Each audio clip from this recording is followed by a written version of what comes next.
ពីរោងចក្រស៊ីម៉ងដំបូងបង្អស់របស់កម្ពុជាទៅជាសួនឧស្សាហកម្មទំនើបមួយ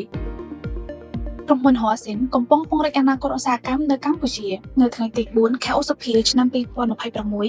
ឧត្តម Hamandi បានចុះទស្សនកិច្ចសួនឧស្សាហកម្មសម្ភារៈសំណង់ Huaxin ដែលរួមមានរោងចក្រស៊ីម៉ងចក្ររីទិញរោងចក្របេតុងរោងចក្រសម្បកបាវនិងរោងចក្រក្តារបន្ទះ Smart Mart ចក្ររីទិញដែលមានទីតាំងស្ថិតនៅក្នុងខេត្តកំពត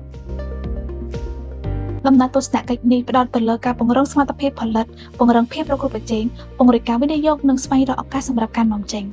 រោងចក្រស៊ីម៉ងចក្ររីទិញត្រូវបានបង្កើតឡើងក្នុងឆ្នាំ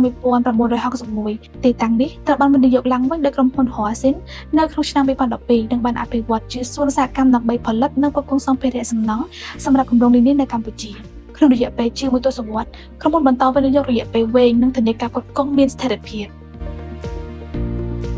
បច្ចុប្បន្នសួនឧស្សាហកម្មនេះផ្ដល់ការងារជាង800កន្លែងក្នុងនោះបុគ្គលិកខ្មែរមានប្រមាណ 90% ហើយមួយចំនួនកំពុងកាន់តួនាទីគ្រប់គ្រងដែលគាំទ្រដល់ការផ្ទេរជំនាញនិងបច្ចេកវិទ្យាសម្រាប់កម្ពុជាផងដែរ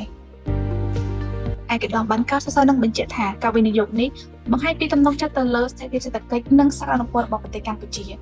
ឯកឧត្តមលើកទឹកចិត្តឲ្យក្រុមហ៊ុនពិនិត្យលទ្ធភាពសម្រាប់ការនាំចេញនិងបានពិភាក្សាពីបរិយាកាសប្រកួតប្រជែងដោយយុត្តិធម៌និរន្តរភាពនៃការផ្គត់ផ្គង់វត្ថុធាតុដើមនិងជំរុញការប្រើប្រាស់ផលិតផលសម្បកបាវក្នុងស្រុកឯកឧត្តមបានលើកទឹកចិត្តក្រុមហ៊ុនឲ្យវិនិយោគទៅលើការស្រាវជ្រាវនិងអភិវឌ្ឍដើម្បីផលិតសម្ភារៈសំណង់ថ្មីៗ